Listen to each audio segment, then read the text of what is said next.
Pyrin is printing tokens like the Federal Reserve prints US dollars. They have also gone down twice since the most recent hard fork to apply 10 blocks per second. And the entity has now appeared in its ugly little head onto the network. Lots of issues going on with Pyrin today.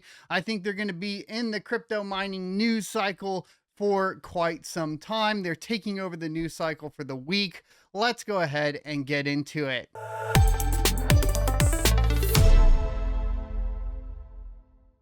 Welcome back, everyone. As you guys know, I had talked about Pyron earlier in the week as they had an issue with their latest hard fork, and unfortunately some exchanges remained on the old chain and didn't move to the new chain.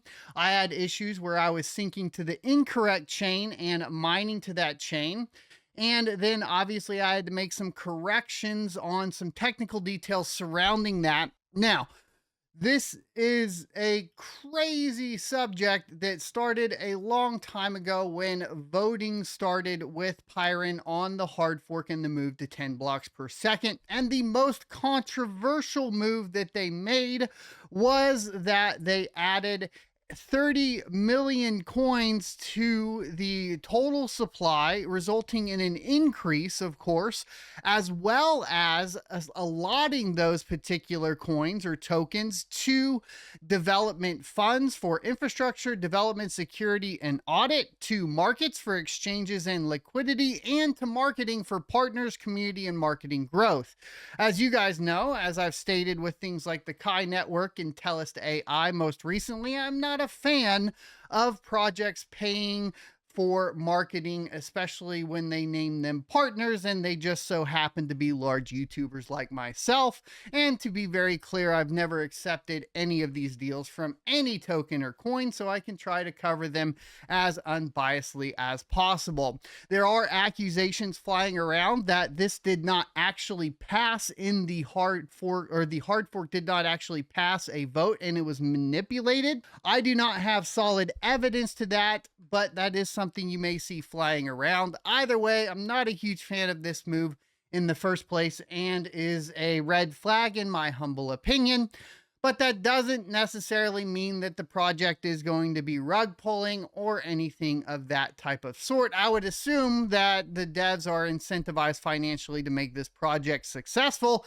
However, that is becoming more and more difficult. A couple days after the merge, or after the hard fork, or maybe a day after the hard fork, we ended up having the network go down. I believe it was on August 25th. If we look at mining pool stats for the previous stats, you can see here it happened on August 25th, and it was down all the way till August 27th. And this was a huge problem. Obviously, people started freaking out, thinking that they are going to rug pull, that sort of thing. And it was really the chain was just not ready for mainnet. I mean, there were multiple issues going on there.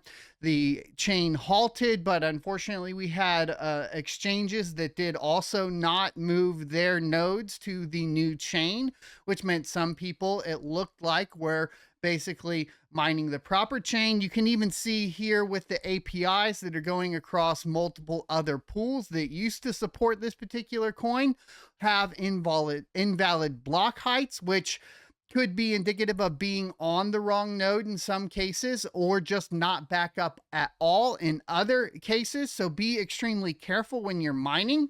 To be completely frank with you guys, we have another issue, which is obviously going to be the entity. And right now, as I look at this, we did have another blip, of course, on Pyron yesterday with the network going down and needing to be serviced and put into maintenance mode. And as we speak, the main block explorer is in maintenance mode. And as you can see, we all of a sudden have 495 terahash. This has actually dropped off. So I do have a screenshot of this Let me show you guys. This is what happened. Essentially, Humpool came along and shot up to 450 terahash a second, taking over 90% of the known hash rate. And if you guys are not aware, Humpool is 50% of the hash rate from the entity on Radiant currently. The other 50% is on Viperpool at request from Viperpool to the entity to spread out the hash rate.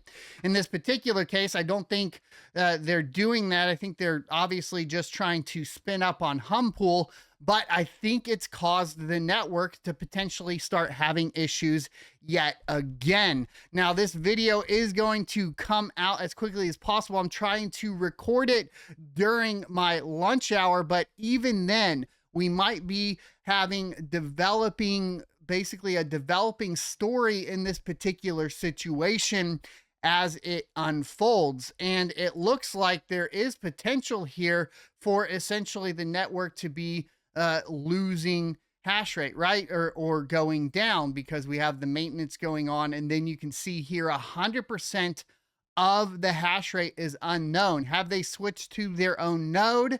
Has this caused network issues, which is causing maintenance on the Explorer? These are all questions that are going to be answered by me, probably on Twitter at Son of a Tech, throughout the remainder of the day. But this is a big developing story. So as I was editing that video, I got some alerts on Discord from the Pyron Discord that we need to add into this particular discussion.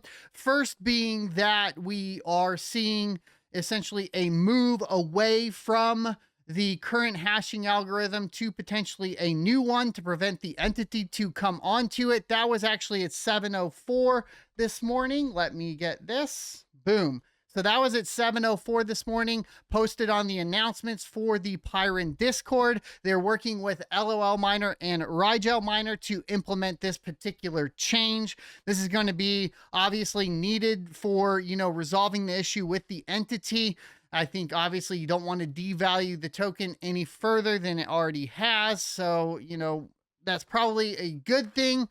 Then, of course, I saw this as soon as I finished recording, so we had to come back and add this into the video. This announcement came at basically right as I finished recording. It says, "Dear Pyron community, in the last couple of weeks, we made a turnaround and started a new journey to promote Pyron technology. And some of the changes are challenging, but we believe it's the right thing to do. Some worked fine and some didn't." I'd say, obviously, from the perspective of the participants, most of it did not work fine, unfortunately. But this is the big news. They have made the decision to revert back to 1 blocks per second. The new node will contain a few minor changes in the proof of work algo, and more details can be found on their GitHub. So the other thing is that we're still re-announcing the adjustment to the proof of work, and then this approach should temporarily prevent ASICs. I think they're just trying to temporarily be doing it. Now, there's been this argument of like, if you just kind of do temporary changes, you're just going to be constantly changing the hashing algorithm to prevent ASICs. We'll see how this plays out, of course, with the entity, because it does appear that the entity, at least in my humble opinion, appears to be able to basically modify those boards to mine multiple algorithms, so it's not hard for them to implement changes. They've been doing this with the Lithium and then Radiant and now Pyron Hash. So it's going to have to be a significant change, I think, for it to take place. Now, the other thing here is that I am curious if they have obviously some guides on how to rebuild your node. I think at this point, most of you guys that watch this channel know how to do that. It would probably be advantageous to apply this and mine while the network is low. And then they say the hard fork will happen at 8 p.m. on September 12th. And I think that will be after. So it says that I think that will be the ASIC preventions as far as I understand. And I think that the revert to 1 blocks per second happens now after this most recent crash, if I understand that correctly. If not, let me know in the comment section below. It does beg the question of, well, which chain is it going to be on? Remember, they went down on the 25th, as we stated earlier. They went down yesterday a little bit. And there are technically two chains now where, you know, the 1 block per second chain is still out there. People mine that to the 27th. You know, are we seeing a full revert back to that? I didn't get a clear answer on that from this particular post. I'll update you guys on Twitter at Son of a Tech. The other question is, well, is the 30 million still being printed as well, even though we're not getting the upgrade to the 10 BPS at this time? Because remember, the reason the vote passed was primarily due to the fact that they were promising 10 blocks per second. So if you're going to print the 30 million still and not essentially provide what you promised to essentially what are your customers at this point, well, then it's just fucked. Thanks for watching. I'll see you next Tuesday.